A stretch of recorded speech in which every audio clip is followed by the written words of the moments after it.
The ruling establishment has a lot of, they will stop at nothing to complete their toolkit of control, right? So one of the things that has been missing from the toolkit of total control has been quarantines and curfews, right? So now, welcome to the new world in America, where to get on a bus, to go through a subway station, if you think that the procedures at the TSA are onerous, right? Guess this is coming to a bus depot near you. It's a more invasive way, and the ruling class needs this because, let me say, if the ruling class ever saw wide-scale civil unrest, you'd see an Ebola outbreak in America right away. Okay, so this is, what you see is that Ebola is another tool in the toolbox of the ruling class to control. Yeah, to keep down absolutely, repression. positively, 100%. This is a tool. Right. Ebola doesn't just magically start spreading. And then we have this doctors that come back here. The white people, of course, live. The two whites who got it or survived. All the black people that get it die. It's very possible that these one of these NGOs over there is going around with a veil of Ebola or spreading it from a small plane onto villages. The point is to get hundreds of thousands of people infected with it and create the next phase of control. Now, one of the things I'd like to show to back up my my claims here. Here's a document from the Rockefeller Foundation. Rockefeller Foundation, right there. You can zoom in on that, where my finger is. It's called Scenarios for the Future International Development, the Rockefeller Foundation. All right. Okay. Let's take a look at what they're saying here. This is something like a 50, 60-page document. I'd like you to go to page 18, if you can look at this up on the internet, but I'll read it off to you. It's called lockstep, lockstep. And this is a phrase that I used right after 2001 when I saw the entire system of the United States, including the population, were in lockstep. So the Congress went along, and yes, it was Osama bin Laden, and the people waved their flag and said, I hate, hate, hate, hate, and everything was in lockstep. Well, in 2010, they published this, Rockefeller Foundation, and here's what they're saying. They're saying that they call it a scenario. These are scenario narratives, and they speak about it in the past tense. So they put out this scenario, lockstep. A world of tighter, top-down government control and more authoritarian leadership with limited innovation and growing citizen pushback. Okay, I'll read a little bit of it. In 2012, the pandemic that the world had been anticipating for years, nobody was anticipating a pandemic, finally hit. Unlike 2009's H1N1, this new influenza strain originating from wild geese, they use some scenario, but this is Ebola they're talking about. Ahead.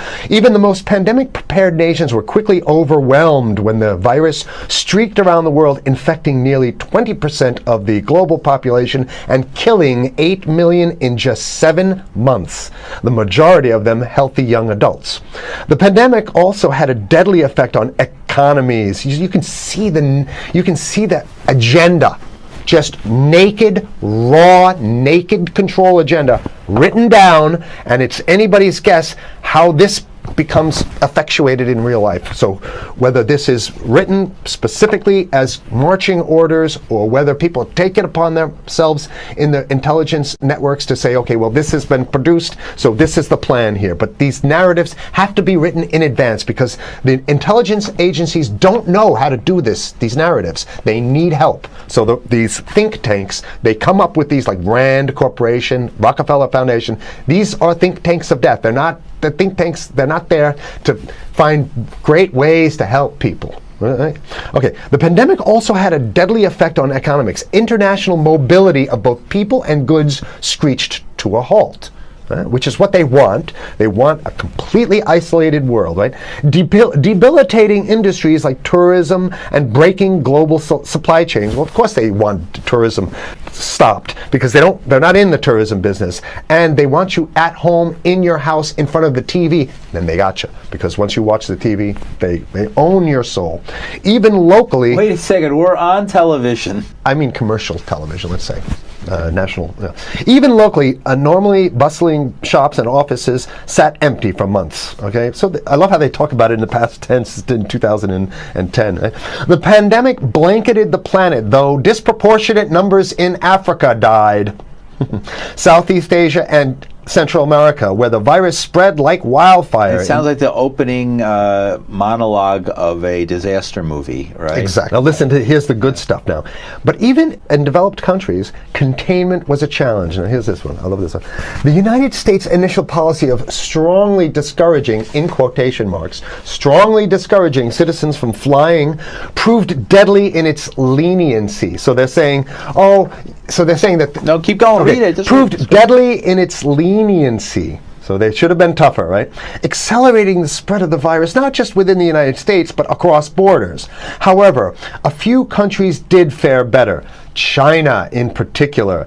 The Chinese government's quick imposition and enforcement of mandatory quarantine for all citizens, as well as its instant and near hermetic sealing off of all borders, saved millions of lives, stopping the spread of virus far earlier than in other countries. So the message is here is we have to look towards the Chinese, the oppressive totalitarian Chinese regime as an example of what we need to be doing here. And of course, the ruling class here loves the Chinese regime because they have demonstrated to the ruling class the most efficient form of capitalism, which is authoritarian capitalism. So we have capitalism, but unfortunately we have this veil. I get it. We have this veil of democracy. This is very interesting. This is continue on. Okay.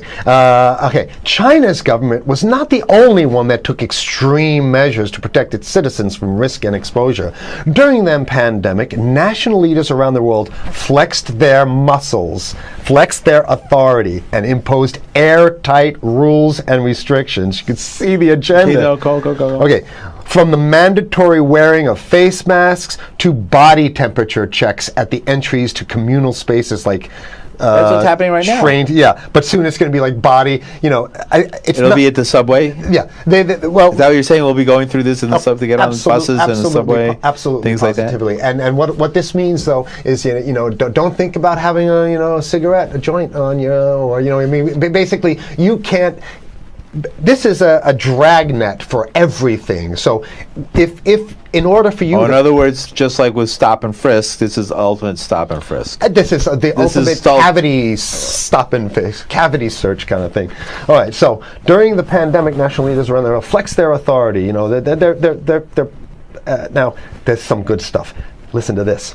And even supermarkets, they want body checks at supermarkets, okay? So basically what they're saying is they're building a system where every move you make, you got to go through them. You can't get food. Well, how about if you go to the farmer's market? Right. Here's the good stuff now. I mean, it just keeps getting better.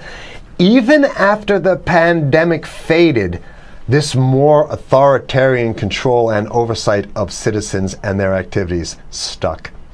And even intensified. That's the whole point. So they're going to get rid of... Didn't that happen already with 9/11? Of course. 9/11 was how many, 14 years ago, and we still have all these draconian so rules. they're going to put the body cavity USA searches Patriot and all that. That's right. So in order to get to a supermarket, you got to have a body cavity search, and then when there's no more Ebola, well, you know what? We kind of like this way because we have an complete infrastructure of a control grid. In order to protect themselves from the spread of increasingly global problems, from pandemics and national terrorism to environmental crisis and rising poverty, leaders around the world took a firmer grip on power. Well, what the hell would rising poverty have anything to do with imposing strict citizen controls with face masks? So they're very sloppy stuff here. At first, the notion of a more controlled world gained wide acceptance and approval. I'm sorry. Nobody likes this stuff. They're just saying it. No, I have to provide analysis. Only because we only have 5 minutes left, so that's. Oh my God. Okay. Citizens willingly gave up some of their sovereignty and their privacy to more paternalistic states in exchange for greater safety and stability. I mean, that's just a complete naked contradiction to the famous saying that if you think you're going to give up a little bit of security, I mean, if you're going to give up your freedom for security, you're going to get neither. That's the long-standing thing. And here what they're doing is they're not even ashamed or embarrassed to absolutely say the exact opposite. They're saying, yes, we all want to give up our privacy and sovereignty for more stability and security and stability. So you don't get that. When you give it up like that, you get the shaft. That Can you show us the cover again of I'll what show you were the just cover reading? one more time, and then I have this two is more what- documents. Right, Two this is more what we were documents. reading here, and just zoom in a little bit so folks can see it. He'll zoom in, don't worry, you can relax. All right. And scenarios for the future of technology and international development. Okay. Now I have two more documents. Keep it zoomed. We have the National Security Memorandum of December 10th, 1974. This is Henry Hold it down. Kissinger's brainchild. The National Security Memorandum number 200. You can look that up on your internet. I'll summarize it. He says that there's too many people, we got to get rid of the population. So to answer your question. Oh, from earlier. Yeah, he says, he used the word depopulation, which is different. Depopulation means killing people that already exist, and it's to get the minerals, because we need the minerals. And here's another one.